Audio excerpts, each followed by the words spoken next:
여러분 안녕하세요. 손호라인입니다. DVT 울트라사운드 두 번째 강의 시작해 보도록 하겠습니다. 이번 시간에는 본격적인 영상을 보기에 앞서서 심부정맥 혈전증에 대해서 설명드리는 시간 가져보도록 하겠습니다. 지금 보시는 내용은 제가 네이버에서 검색한 이미지인데요. 더욱더 자세한 설명은 제가 주소를 아래쪽에 적어 드릴게요. 그쪽으로 들어가시면은 심부정맥 혈전증에 대한 전반적인 정보를 얻으실 수가 있습니다. 여기에 대한 기본 정보를 공부하신 다음에 영상을 보시는 게 더욱더 도움이 되기 때문에 순서대로 진행하시는 것을 추천을 드리도록 하고요. 바로 본론으로 들어가겠습니다. 그림에서 보시는 것처럼 이 정맥 순환에 대해서 이해하는 게 중요한데요. 보통 동맥을 통해서 쭉 전달된 혈액들이 정맥으로 바뀌어지면서 아래쪽부터 올라간 다음에 심장으로 전달되는 과정을 거치게 되죠. 여기서 아래쪽으로 올라가는 과정에서 근육이 수축을 하면서 혈액이 심장 쪽으로 전달되는 과정이 진행돼요.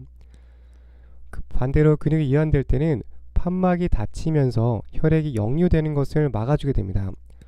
만약에 판막이 없게 되면은 이런 것들이 다시 반대로 흘러가기 때문에 추가적인 합병증들이 발생할 수 있겠죠.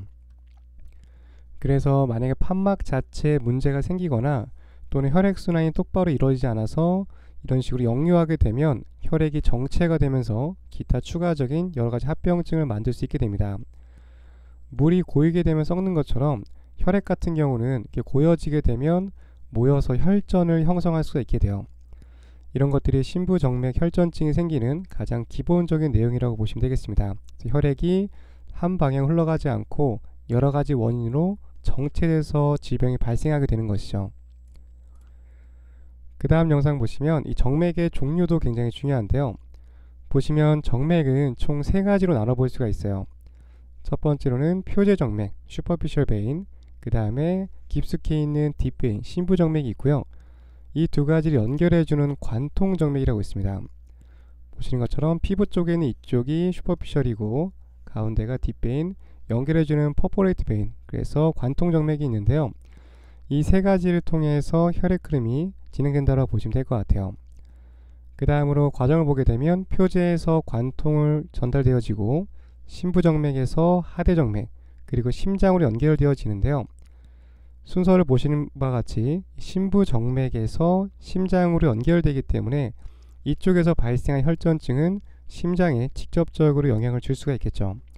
그래서 이 개념을 알고 계시는 게 중요합니다. 그 다음 영상 보시면 이제 혈전증이 발생한 건데요. 앞서 설명드린 것처럼 표제 정맥도 있고 심부 정맥이 있는데 표제 정맥에서 발생한 혈전 같은 경우는 심부 정맥이라는 우회 정맥이 있어서 큰 문제가 되지 않는다고 보시면 될 것 같아요.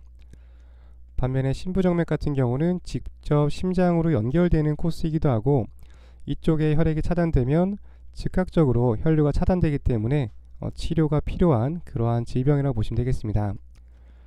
더 중요한 포인트는 혈전증이 발생을 했을 때 이게 표제 정맥에서 발생한 건지 심부에서 발생한 건지를 분간하실 필요가 있겠고요.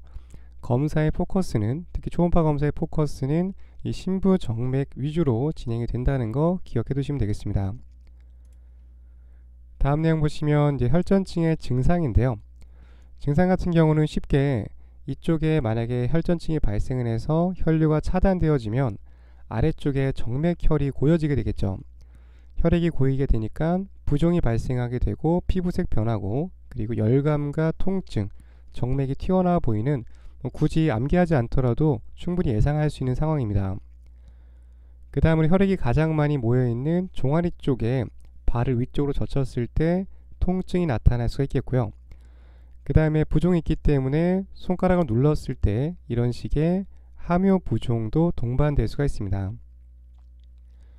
마지막으로 중요한 포인트 보시면 증상이 있는 쪽에 이런 것들이 나타날 수가 있어요.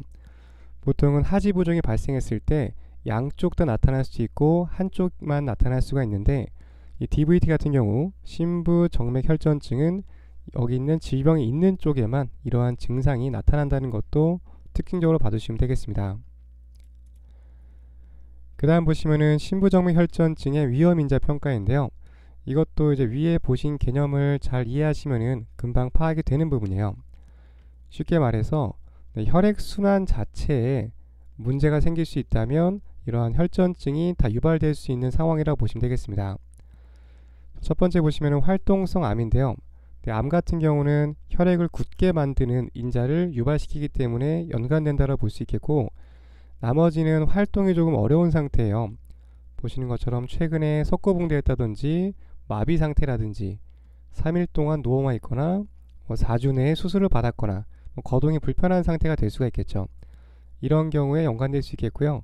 나머지 같은 경우는 어떠한 원인에 의해서 다리가 전반적으로 부어 있을 때라고 보시면 되겠습니다. 각각 점수를 매겨서 3점 이상인 경우에는 조금 더 심부정맥 혈전증을 의심해 볼 수 있다, 이렇게 정리하시면 되겠고요. 참고사항으로 봐두시면 되겠습니다. 네, 마지막으로 DVT를 검사하는 가장 주된 목적인데요. 대표적인 합병증 때문에 그렇습니다.